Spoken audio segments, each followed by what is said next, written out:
Some great news tonight about the Best Life Foundation and Helena's house. They have the land for the project to go ahead.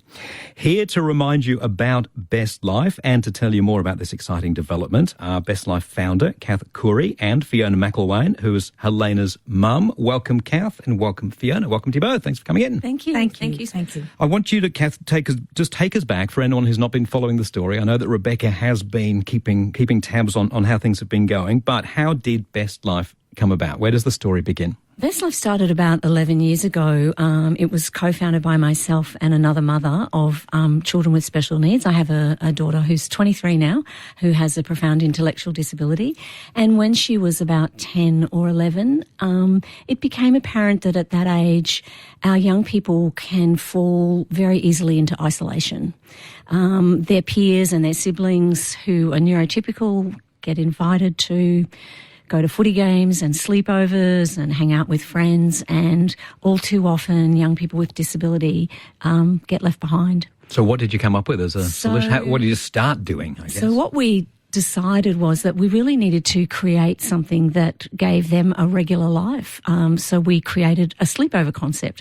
So Best Life was born as a single Saturday night sleepover program where young people could go, have fun, make friends, get away from mum and dad, and what young people don't want to do that every now and then. And for people with disability, that can take a lot of scaffolding and support. And then the other part of our vision or our dream was not only for them to live an ordinary life like their peers, but also to help address what would happen when. So I think as parents of children with disability, you always wonder, what will happen when we can no longer care for them? Who will be their tribe? Where will they live? Who will they live with? So we were passionate about creating a pathway to a more independent life. So we developed a program that wasn't just a single night sleepover, that young people could then step up to 3 nights into their housemates program and learn life skills, and from there take that ultimate next step, which is supported independent living, so they could really get away from mum and dad and live independently with Best Life support. So that was really the vision of what we were hoping to create. What you just touched on there about what will happen when mum and dad are no longer around, I could see that's a difficult.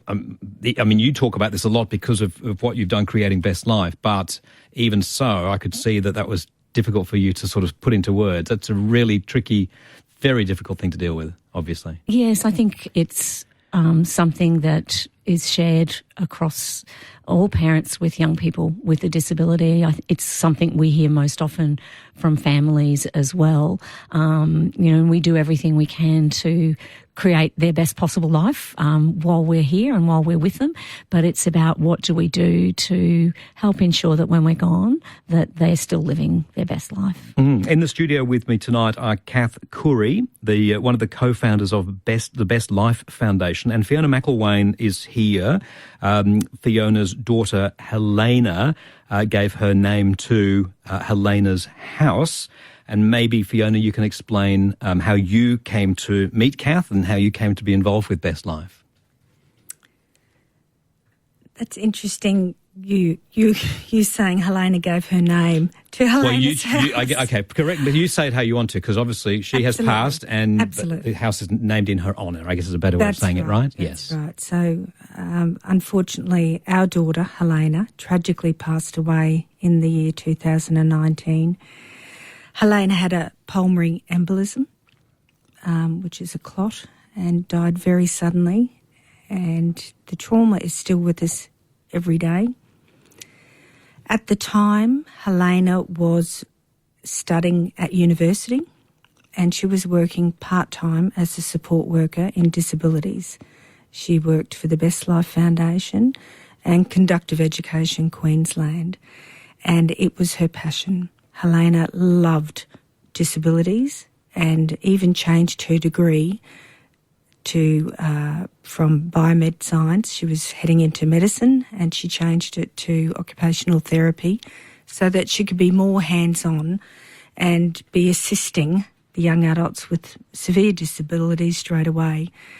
So after she passed away, Kath approached us and told us about the vision of the Best Life Foundation and the urgency to purchase a house to run the programs.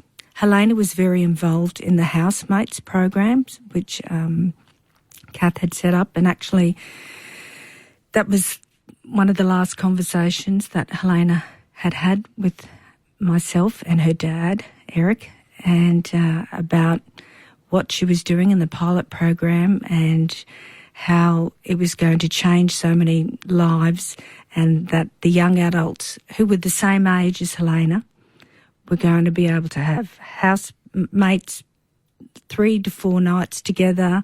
They were going to sing karaoke and play games and just hang out together. And that was what, she really believed in it, and get the therapy at the same time. So Kath approached us and said we'd like to call the house Helena's house, and we want to raise money, and that's how it all started. I said, let's help. So the development in the story, the exciting news is that you've got land now for this house. So tell us all about that. How's that come about? Oh, look, it's very exciting. I think we had the milestone on Monday, which was the turning of the soil, and you really only reach a milestone like that with what someone told me is called collective capacity. And I think that it was through the support of the McElwain family and their passion, their love for Helena and their desire to continue her journey, that we were able to raise a substantial amount of money and to connect with a lot of people that we otherwise wouldn't have been able to connect with through Fiona and the family. And then we were also fortunate enough for the government to see the importance and the need for somewhere like Helena's house. It'll be a very special home where young people can come in and do their training, their 3 nights a week, and it'll benefit hundreds of people over the years. So, it's really funds that we'll continue to give over time. And so with that collective capacity, we've reached our first big milestone, which is the turning of the soil, and that happened on Monday afternoon. Have one of those big gold spades that they have on TV? We had three big gold spades, we had 3 big gold spades, and we had so many people there, and there are a few politicians and all of Fiona's family and some of our Best Life clients, and just the incredibly large number of people that have donated and given and volunteered to help us get to that point. So where's the house going to be? Where's the land? It's on the south side of Brisbane in Carina. At Carina? Yeah. And when will the building start on the land? Well, the aim is for the building to start by the end of this year or early next year. Yeah. And what, Fiona, what of Helena's is going to be in the house? Like, I'm imagining that you are in the process of choosing something, a thing that will be there to represent your daughter, or not? Well, number one, her heart will be there, and we've just had Sister Angela Doyle bless the land, and I poured holy water on the land. Yeah.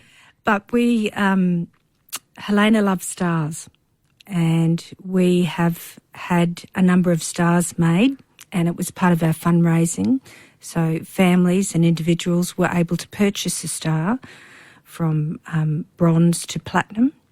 So we're going to have a wall of stars all through the house. It's going to start from the front and go to the back, and it's going to be a beautiful constellation of stars to remind everybody of the shining bright star that Helena is, and she'll be looking over us all the time. She's here with us now, and she will have all the beautiful artwork. We've got lots of artwork. We're getting our sculpture made, and she'll be there. Don't you worry, she'll be there. And her name on the building as well, of course. Yes. And when will, any idea, I mean, this at the moment, getting anything built is a challenge. Yes, it is. Any idea when the doors will open? Or is that an unfair question? We would love to be finished the build by the end of next year. Next year. That would just be wonderful. Yes. And Now, as we know, the cost of land and the cost of building is only the start. How are you going about the operational ongoing costs then? Is that the next challenge, or have you got that covered as well? Well, that is partly the next challenge Yeah. in terms of,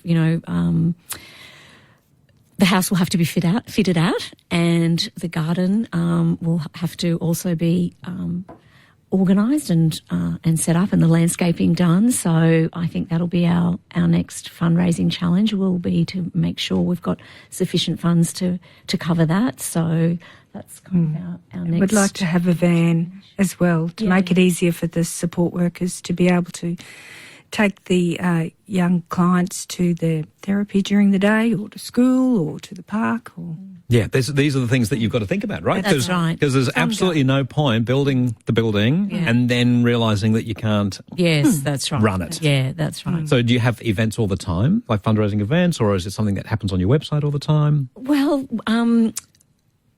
I guess we try and do one event every year or every second year. I think that it's probably fair to say that our focus in the last 3 or 4 years has been so much on raising money for the build that we've just kept our attention really on getting that money to get the build to happen. Yep. But going forward, obviously we'll be looking at other initiatives to raise funds to cover the costs and the maintenance and all of those sorts of things as we move into that next stage, and just to make sure that it is a really welcoming home. And then more homes like it, or is this something you like next? Or am I pushing you to? This is like asking a singer when the next album's going to come out. And then I know, putting the pressure on you. start with one. Start with All one. right. Yeah. And I think our mission at the moment is to open this beautiful home, to have a place where our young people can be welcomed, and where the essence of Helena and all that she represented and stood for will live on. So that's kind of really where we're focused at the moment. Yeah. Well, congratulations. Thank you. On this major milestone, getting the land, starting the builds, getting it open, hopefully by the end of next year with Helena's name on it and all those stars as well. Yes. Yeah. Thank you very much. Thanks for coming in this evening. Yeah. Thank you Thank very you. much. Thanks. Kath Curry, one of the founders of the Best Life Foundation, and Fiona McElwain, Helena's house, and Fiona's Helena's mum, and they have the land for the project to go ahead. There's some good news.